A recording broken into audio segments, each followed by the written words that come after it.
The way you pop it and drop it all over me. No, I don't want you to stop it. Yeah, I'm a freak. Baby, I can't lie. When you move like that, I got a one-track mind. Cause I'm a freak. How's it going, guys? SharpWind here, and as you may have noticed from the title, this is Suggested Imator Tutorials, commented by you guys. This one was suggested by Cool Robbie Gamer, who suggested a particle tutorial if I know how to make them. Not Cool Robbie! So, leave your comments below, and I'll just get started on the video here. So we make a new project, tutorials, why not? Here. The first thing to do is importing a particle creator. Okay, first of all, I'm just gonna stop right here. Wait, what am I doing? I'm just gonna stop right here, because you already have some presets on the particles that already exist. Now, you could use those, but I'm not sure how that's gonna work for you if you want to make a custom one. Just say in here. So, importing a particle creator. I now have two, don't I? Yeah, I have to delete this one. So, if you want to customize it, click this button here that says Open Editor. Open it up. Here you go. Now you have the option spawn constantly or don't spawn constantly. If you don't have them spawn constantly, the first time you make a frame is just gonna spawn 100 particles at once. Now, this looks pretty damn awesome, right? Well, you can change the number so it only spawns like, let's say it spawns 10 of them. Bam, only spawns 10. Or you could just go higher and go to 200 or something. Bam. Okay, I'm not gonna go into that. I'm just gonna have spawn constantly, so I know what I'm doing. And let's move on to everything you have to change down here. Spawn inside a region will create a region in where the particles can spawn. It can be a sphere, a cube, or a box. The differences are the sphere is, well, a circle. The cube is always the same. The ratio of the cube is always the same. So you can't. It's always a cube. You can't customize it. And a box allows you to customize it. Yeah, more accurately. I don't know. My English. So let's say I want to spawn them in here because I can see what's going on. Here's the bounding box option. So if you click none, this is basically it. This is the preset. If you click the ground, the particles cannot go lower than the ground. As you see, they're just hitting the ground and stopping there. Let's just, oh, here's the one. Here's one. He just hits the ground and stops. The ground is the limit to where the particles can go. This is the spawn region, so they can't go outside this box I made, and this is the custom. So this is where they can stay, this is where they can not stay. So let's say, what if I change this so the particles are always up here? No matter where they spawn, they're just gonna be in this bounding box. How is that useful? Okay, let's just go with the ground because I had to show you something else. So destroy particles when the animation is finished. So if you don't have this ticked, the particles are just gonna increase because all those particles who already have finished their animations are still there because I didn't destroy them after they finished. Here's the option to destroy particles after they get over 200. So you have like a lot of particles, they're gonna start disappearing after this number hits 200. But I don't have those problems because my computer is fine. You can destroy them after a time after spawn. You don't need that if you have the animation, because the animation plays out. How do you actually change the animation of the particles, you say? You go down, and you have this name of the particle, particle 1. You can rename it. I'm gonna name it Smoke, why not? I'm coming back to this right here later. But you have the option here on this tiny little map. You can click it, and this is the particle you chose. You can click and drag. Oops. Start here. You can click and drag to select and to make an animation. I could drag all these, and after this is done, they're gonna start a new animation, and after that, they're gonna start another animation. You know, but that's kind of weird because you have tiny spaces in between, so you can just make more particles instead. You can add new particles right here. If you go click, and I have one smoke particle and one twirl particle, whatever this is. You have two of them now. I don't want this right now. I'm just saying it's possible. You can also select sheet 2. Oh shit, 2. And you have the explosion particle. But what do you do now that your squares are too tiny? You can resize your squares in frame white here and go to 23 and 23. I think this is the ratio for the explosion, and you can select it right here. What do you know? It's very slow. So the start frame and the end frame, you can select it right here. You don't have to change the number in between. So this is the animation speed, and you can raise that, and now you just have your explosion raging down here. You can click to random, so it's somewhere between those two values right here. So it's gonna be either fast or either slow. It's gonna be random speed. You can always click to loop, so after it's done, it's just gonna loop. As you see, look at this, look at this. It's just going on and on and on. This one is looping. They're all looping. They're just not gonna destroy itself. After you stop, it just kills the particles because we have this thing right here ticked when the animation is finished. If you click reverse, after it's gonna explode, it's gonna go to reverse, and then it's just gonna be reversing. Look at this. What is this? They're having a party. Okay, I'm gonna click to stop because I hate seeing that many particles. It's freaking messed up. We have the speed and the scale and everything here later, but we're coming back to that because I skipped something right here. Something very important. Oh, you can go with this. I'm gonna set the frame rate.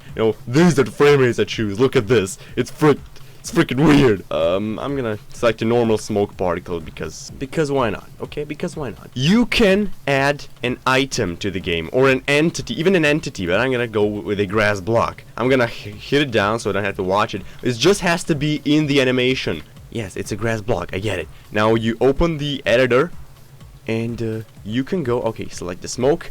And instead of kind sprite, you can change the texture as well. Okay, this is something I skipped. You can change the texture of this image to select particles down here if you want. So you can make custom particles in the game as well. I mean, in the animation. In here you can delete, duplicate, or make a new particle right here, so you don't have to be. So it's easier. I don't know.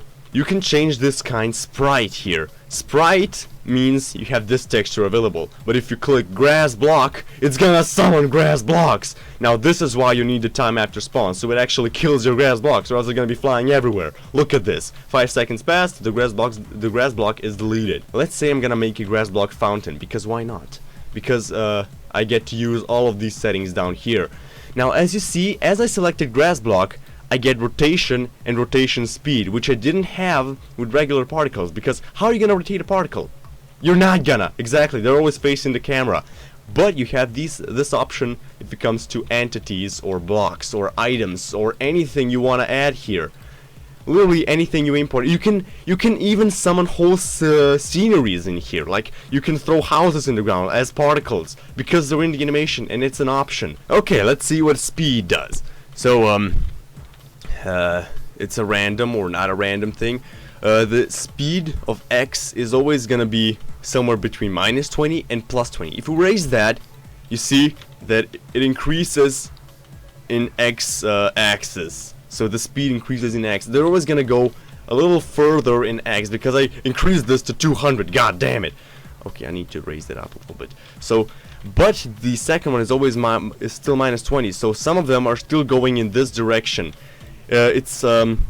If you click the random, they're always gonna go somewhere in between -20 and +131. So they can still go into negative directions. So if I raise that up, they're going somewhere between 40, so the slower ones, and 100, the faster ones. Right click to set everything to default again. You can also mess with the height. So now they're going up. I don't want that. Or even Z. So now going left and right. So apparently this is positive Z because I raised the positive here. If you change the option to add, let's say I'm increasing the X right here. So now they're all going here. Yeah? If you increase the add value, like I'm gonna increase the add Y value, they're gonna start adding height faster and faster as soon as they go. I think the 6 is too much. So now they're going on and slowly adding height, like they're being sucked up by an alien spaceship or something. What am I saying? Now, the multiply option works in a similar way. Let's say multiply Y, and I'm gonna increase that. So now only the blocks that had Y motion are now multiplying it.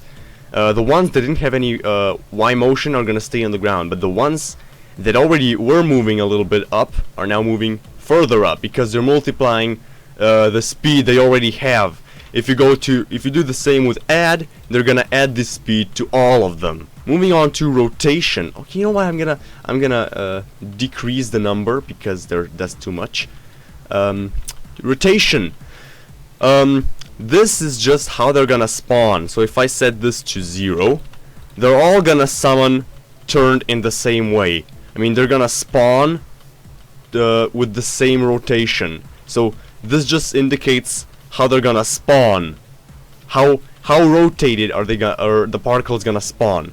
And rotation speed indicates on how fast they're gonna be rotating. I mean, it's the same with speed, but with rotation.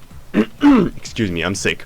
You can select this. You can put all of this to 0, and they're not gonna rotate at all. They're gonna stay the way they spawned because they have 0 rotation. Look at this. What's going on? Let's put this to 10, and this to 10, and this to 10, and this to -10, and this to -10, and this to -10, and we have a small space theme like.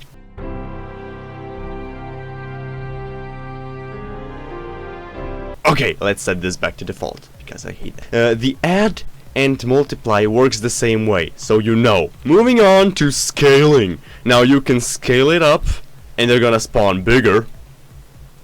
Bigger is better, eh? You can random it, so some of them are gonna be very small, some of them are gonna be some of them are gonna be very small, some of them are gonna be slightly bigger. But I'm gonna keep it this at 1 because 1 is perfect. You can go to scale change. Like if you increase that, they're increasing in scale change. If you go to minus, whoa, calm down, boy. They're shrinking down. Look at this. Whoops. They're shrinking because the scale change is minus 0.5. You can also random this out. Yeah, the random speed they're gonna scale change. Alpha. Let's go to alpha. You can make them transparent. I now see through particles. How amazing is that? Look at this. I can see through you now. I see right through you. There's also the alpha change. You can also make them transparent through time. Look at this one. It's slowly disappearing. Like, they're all slowly disappearing. They start solid and then they disappear. Whoa! It's magic. Same with color. You can spawn them like red. Look at this. It's a reddish dirt. What is this? Okay, let's go for a green one. I wanna see green dirt. Whoa! Magical. You can also random the color out. So some of them are gonna start red, some of them are gonna start green, and some of them are gonna start somewhere in between. That was a rhyme. And let's make them mix color gradually. So after time, they're all gonna become black. Once you go black, you never go back, nigga. They start with the color somewhere between red and green, and they eventually turn black at the end. You can also make it random, so some of them are gonna end up gray, some of them end up white, but this is all just too complicated. If you want, I'm showing you this right here because it's the same as the color, except it mixes into one of those. Let's say white is normal, so let's say some of them are gonna end up black and some of them are gonna end up doing nothing. Yeah.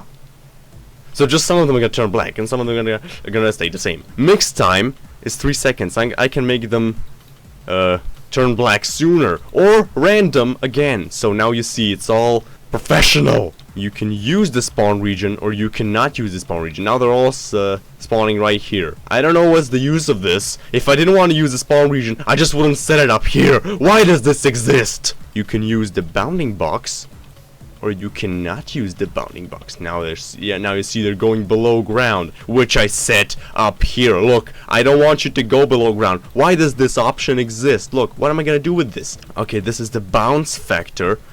So if they hit the ground, there's a possibility for them to bounce up. Look.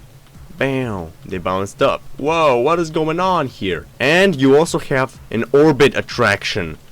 So they're attracted to their orbit. I'm not sure this option works for me because it never did till now, and it still doesn't apparently because I'm having a weird. Let's say if you were to move this particle creator, those blocks should follow it, but they don't because this option is broken for me. So the orbit attractor attracts the particles to their orbit, which is the particle spawner itself right here, this tiny little square. Okay, I think I covered pretty much everything. But I just want to show you something pretty incredible. Let's say you want to make an explosion like this. What do? You add multiple particles, some white smoke and some black smoke, or you can just go to randomize. Like you can go to down here when you okay, I crashed. So some of them are gonna spawn. Let's make the explosion here. Bam! Let's look at it. What happens if we edit this?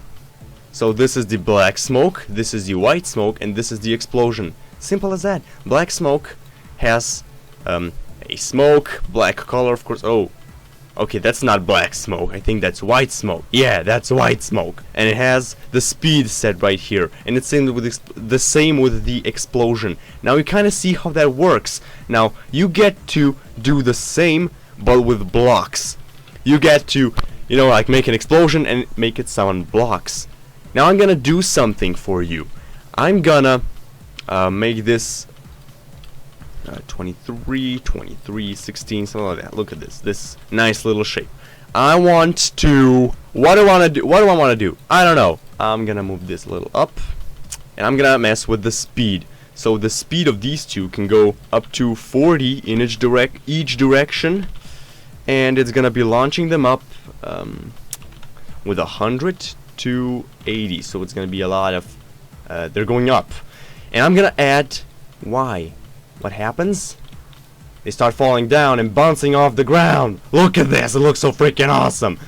I can increase the bounce factor though, so or back to 1, so they're always gonna be bouncing up to the same height as they were launched up to. So now look at it, look at this. It's pretty awesome. You are welcome. So guys, I think you enjoyed. I hope you enjoyed, well, at least. And comment below what you guys want me to do. This was the ultimate particle creator tutorial. Thank you, Robbie, for suggesting this. Stay sharp, and thank you for watching.